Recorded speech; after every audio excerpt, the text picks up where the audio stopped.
So let's proceed to the next presentation. Thank you, Alexander.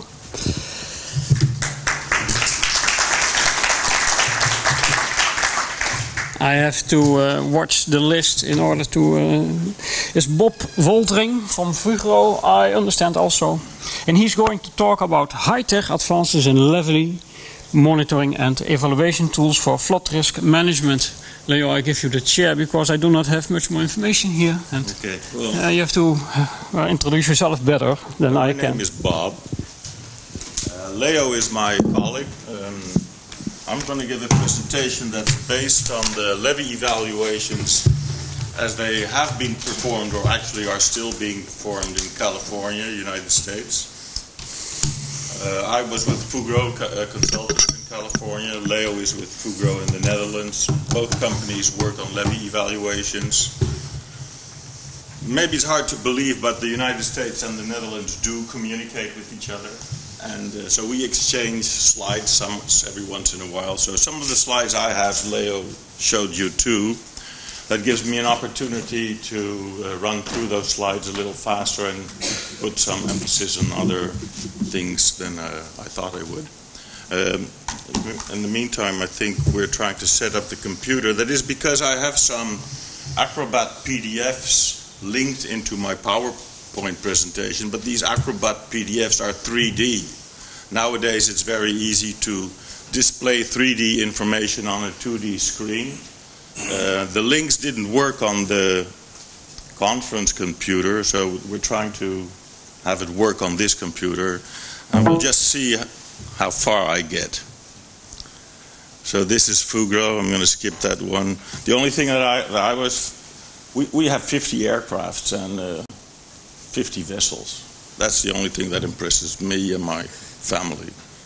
So I want to elaborate a little bit on flood risk management, modern data that we acquire, what sort of data we have, how you can process it for flood risk management, how you can retrieve the information, how to keep the data available and up to date, how you can, maybe I'll say something about asset management, and I'm going to tell you something about the real modular. The REAL stands for Rapid Engineering Assessment of Levees, as we developed in a cooperation with our colleagues in the Netherlands. Then there might be some time for questions. So the California levee evaluations are located here, and we are here. I mean, this slide is actually for our American friends to explain that the Netherlands is not in Germany.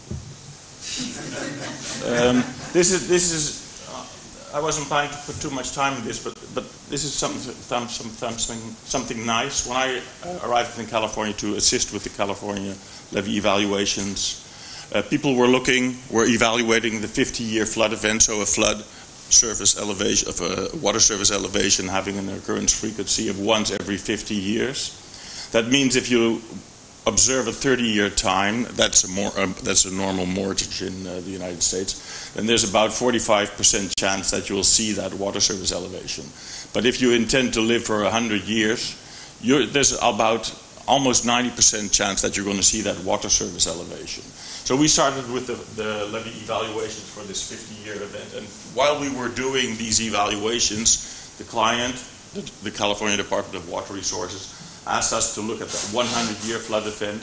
So that is, if you live 100 years, there's about 60% chance that you're going to see that water surface elevation occur. And then a year later, they asked us to look at the 200-year flood event. And, well, they got to see this sort of pictures. And these are the flood protection levels in the urban areas of the Netherlands, where they have a 10,000-year flood protection level. And in the 100-year time, you'll have only 1% chance to see that. So our American friends are in this area with their flood evaluations, and they're tending to go to flood protection levels like we have in Europe. That's going to take some time. But what I'm trying to say is that we started to do geotechnical evaluations with this flood protection level, and during the evaluation process, the requirements became stricter and stricter. So all the evaluations we had done had to be done over and over again.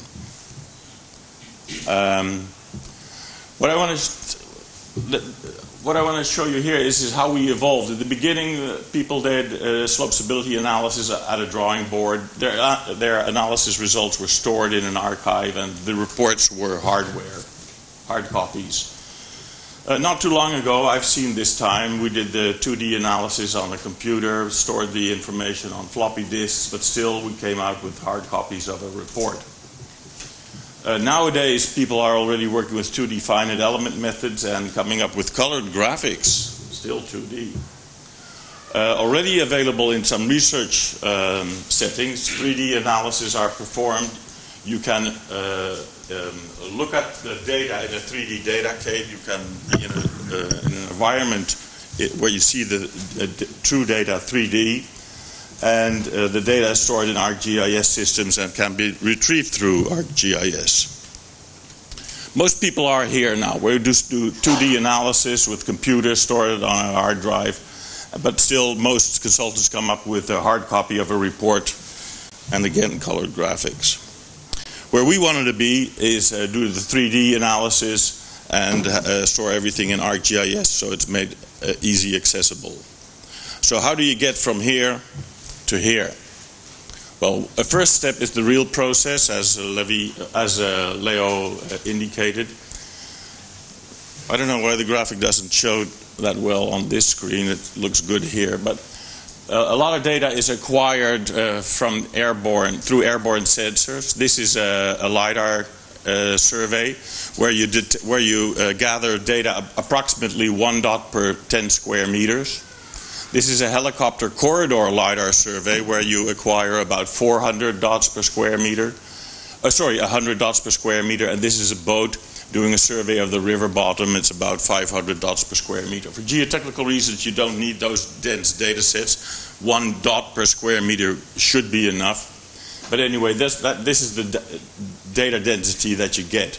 This allows you to model whole regions in a 3D model. What I'm going to show you very short is that you can take sections out of that 3D model, slice it up to 2D slices, do your standard geotechnical analysis as they are done today. Levee evaluations are not performed in 3D yet, but today it's still 2D. And if you do it in an automated fashion, it allows you to study multi-water surface elevations and get an idea of how vulnerable the levee system is. So the real system is you acquire data, you make a 3D subsoil model, you have another system create 2D input files for the standard geotechnical analysis as the authorities want you to do today. Then you do massive batch processing, present the results in ArcGIS, then you show it to your client and he shows it to the world, or if he thinks something has to be changed because they want to do an analysis according to another method. That is what I've seen several times in the United States. If you have a system set up, then you just change the method in that system and you batch process the whole analysis all over again. This sort of stuff, this sort of analysis is something that, you know, if you're looking at a levee of 20 kilometers, you can do that in a single day. Normally it would take you a year to do that. These are the levee failure modes that we analyzed in an automated fashion. Overtopping, stability waterside slope, stability landside slope through seepage, under seepage, wave overtopping up to a certain degree.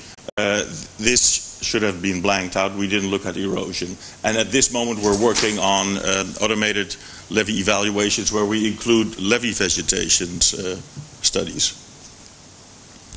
So this is a LiDAR survey. I'm going to go run through this one pretty quick. That's the survey of the river bottom. This is helicopter electromagnetics, where an electromagnetic sensor detects large anomalies in the subsoil. This is a result of very close to Sacramento.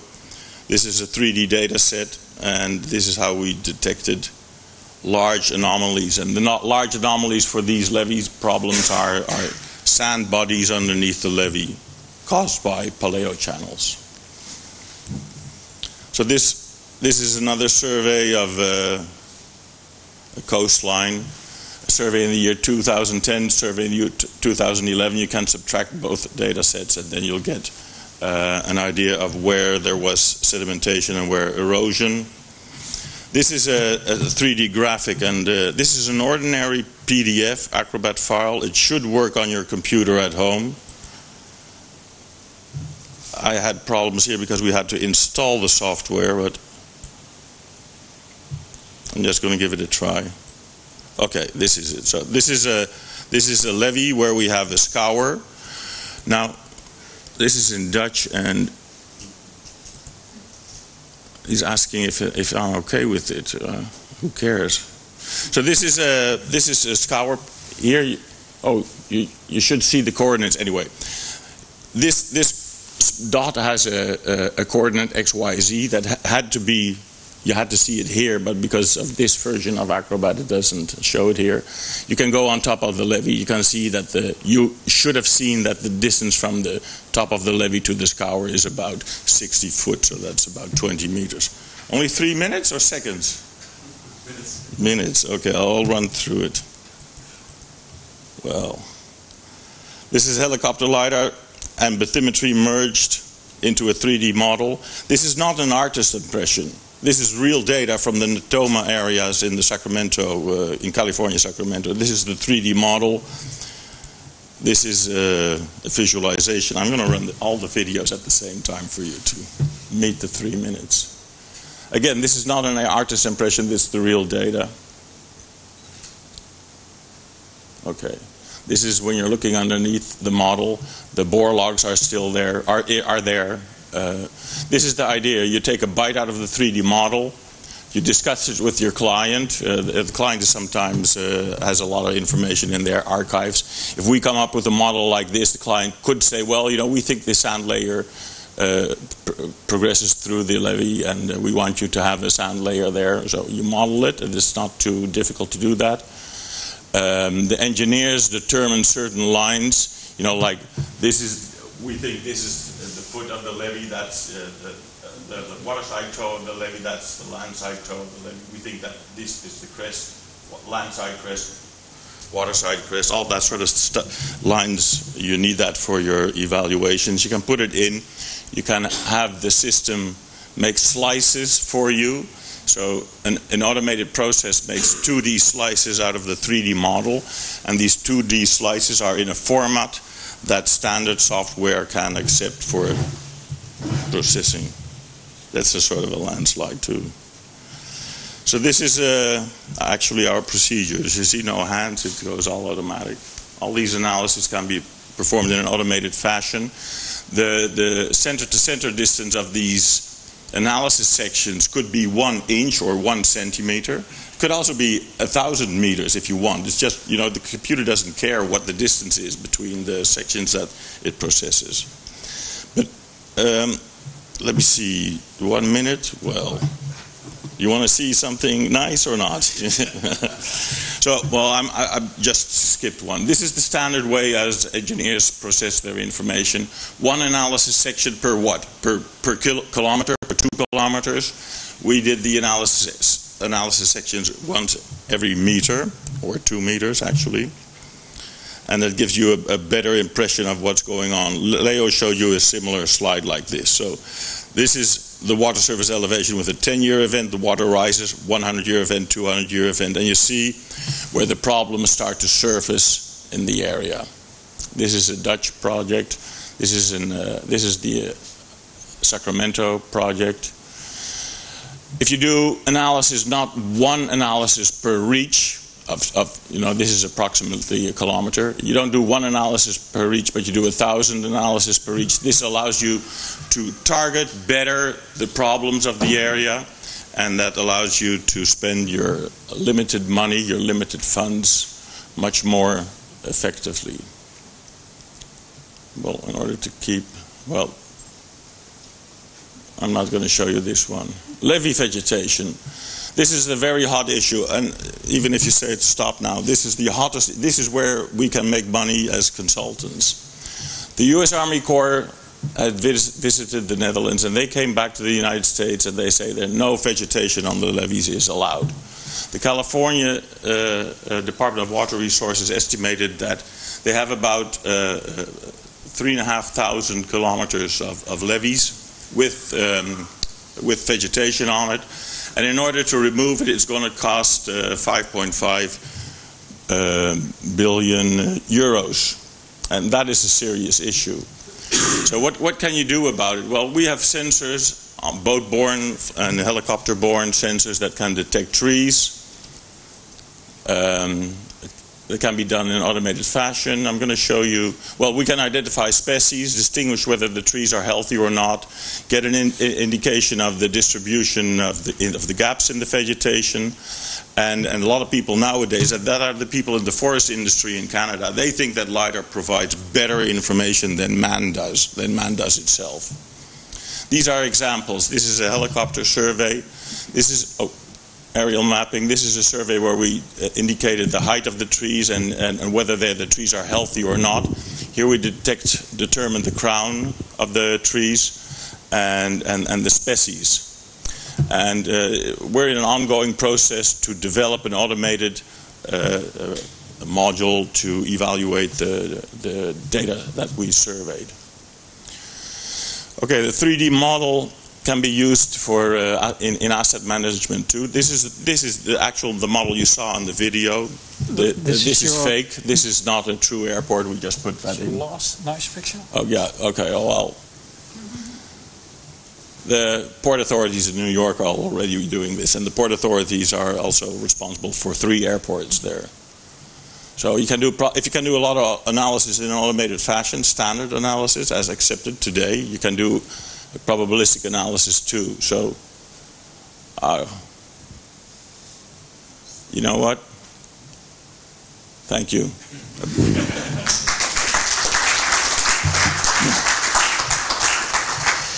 Bob, thank you too. Are there any questions for Bob? Erik and...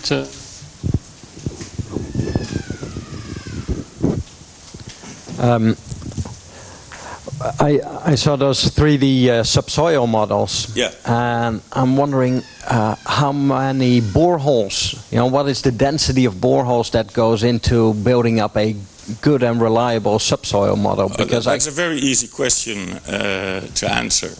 You can start if you have one borehole, then everything is horizontal.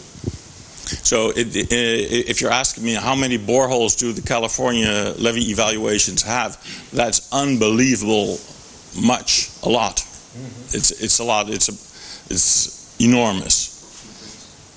Approximate, I think there's in a cross section that we process, there are 3 borings, and I think we have these sections about 100 foot, something like that.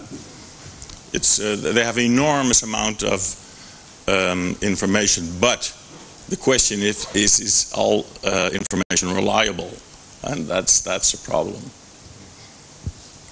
Okay, in addition to that, I see a distinction here between the GeoDelft or Deltaris approach and the Fugro approach, well, where Deltaris is using stochastical, I don't know if that's an English word, but yeah, based on chances that you have subsoils, yeah, and you're using a real 3D model, not based on chances, but actually what's there. Well, first of all, we worked together with Deltaris in, what is it, I think it was 2009, 2010, I think. So we work together, that's one thing. The other thing that the probabilistic analysis Deltaris is doing now, I can't speak for Deltaris, so they have to speak for themselves. But that is not done in the United States in the standard levee evaluations at this moment. In the United States, they're just starting to do levee evaluations. They're not going to do that in a probabilistic manner immediately. So what they're doing is they're doing the same analysis as they've done 10 years ago. So that there's no probabilistic analysis in it yet. But if you have everything in an automated fashion, it's pretty easy to do that. Yeah. Yes, I wondered which kind of geotechnical models did you use for? We used first of all we started with the MSTOP series or the Deltaris software, but the U.S. Army Corps of Engineers, that's the authority in the United States, they do not accept Dutch software. They have their own software. So we performed the actual levee evaluations using the same theory, the same background, but with their software. And then, well, that was the GeoSlope software. That's actually Canadian. Okay, thank you. Are there any last questions for Bob? No?